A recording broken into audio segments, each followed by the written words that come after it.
All right, next we're going to look at how to use the TV. So first off, there is surround sound, which is these speakers in the back. There's some speakers kind of in the middle, and then above the driver and passenger seat, there's some speakers there, and then there's a subwoofer that's here, and that's all from the RV company that built this. So the first thing you do is, this is where all the controls are. We're in the back, right above the TV. So you open this up, and you have Apple TV, you have a DVD player, you have, this is the, these are basically the controllers for the sound system. So the way that you want to play a movie or watch TV or whatever you're going to do, you have to turn this on. The way you turn it on is hit the standby button. You can also use the remote. There's a remote for it as well. And you can turn it on with this, I believe, with the input button, but I always just press that standby button. Everything has a remote as well. This is the TV remote. This is this controller, stereo controller remote. And then the one next to it, you want to turn on as well. That only controls the subwoofer. So if you don't want, if you don't want it on, you can turn it off separately there.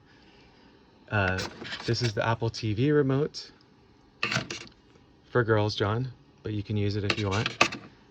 And here is the remote for the DVD player. So we'll go ahead and turn on the DVD player. And what video is in there? What is it?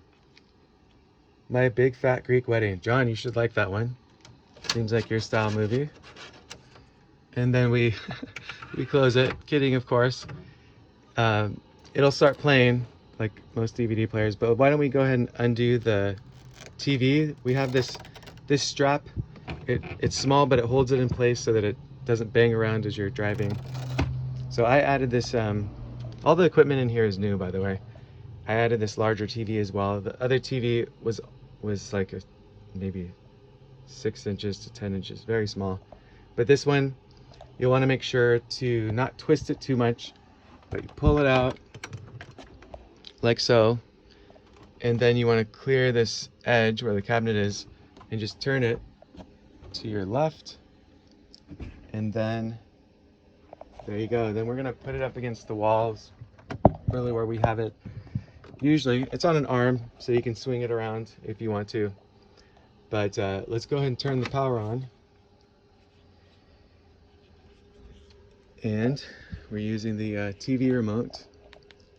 We'll just go to, we'll go to HDMI 1, but I want to show you here. So you have to also click surround to turn the surround sound on. So you'll see there's a little button, and if you can see that, that says surround, it's right here. Make sure that button is on. And then I believe, so you want to go to input.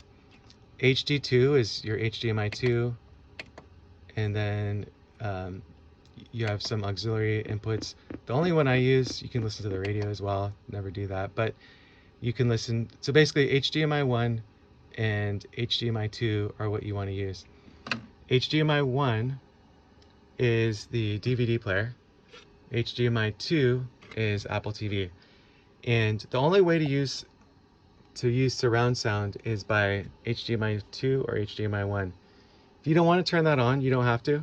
You can always just use the volume on the TV. That also works. So you have the option. Surround sound obviously sounds better, but if you don't want to mess with that, you can just use this. So you can see HDMI 1 is already playing the DVD. So I believe if you turn the power on for the Apple TV, and if we go to input HDMI 2, we will also, it has to stay HDMI 1 on the TV, so always remember that, not to get confused. So HDMI 1 is the output to this controller here, and this has two, basically two outputs, or inputs rather, that will then feed to the TV. So there's HDMI cables also in here. So HDMI 1, HDMI 2, only for this. This needs to always be on HDMI 1. Alright, so we'll click on that using the TV remote. Oh, there we go, HDMI 1. And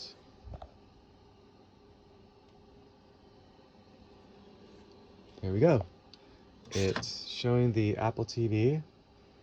And so I'm going to reset this, but if you want to obviously log into your account, you can. Disney Plus, other things like that. So let me see. It's hooked to my Wi-Fi in my house right now, so the signal may not be super terrific, but we'll see. You can also use your hotspot on your phone, and this is streaming. So if you want to stream, you put a Wi-Fi router close to this. If you're doing it in your garage or whatever. So the other thing is that you can use the Wii Boost that I showed you as well. I'll show you that in a minute, but this is basically how to use the TV. If you have any questions, obviously let me know, but hopefully that was pretty straightforward. So you have 4 remote controls. So again, this is the controller for the surround sound and all the speakers, and we'll hit the sleep button. We'll turn that off, and then if you turn it off, you'll see it go black for a second, but then it'll go directly to the TV, and you can always just do the home button and then use whatever app you want to here, and then power off. Obviously, that's the second remote. Apple TV remote, so it needs to be charged every once in a while. So maybe whoever has an Apple charger, the normal phone charger can charge this. So if it ever gets low, it doesn't get low very often, but if it does, there you go. And you don't have to turn the power off on that, it'll automatically turn off. And then the DVD player, you do have to turn off. This is that remote, and so you turn the power off. Obviously you can press the power button here as well, and that'll do the same thing. So we'll turn this power off as well. That one you have to press the button. Again, that's for the subwoofer. We'll put all the remotes back, and that is that. Then we close it. So, well, before I close it, these are old controls. If you wanted to separate out the surround sound and automotive, this was kind of a weird control. I don't think it still works, but I feel like you don't really need it. I also, just so you know, have there's a satellite on top, and there's an option for cable TV. And if you want to hook that back up, I disconnected it, but if you want to hook it back up, I have the controllers for that, and I believe I have the manual for that as well.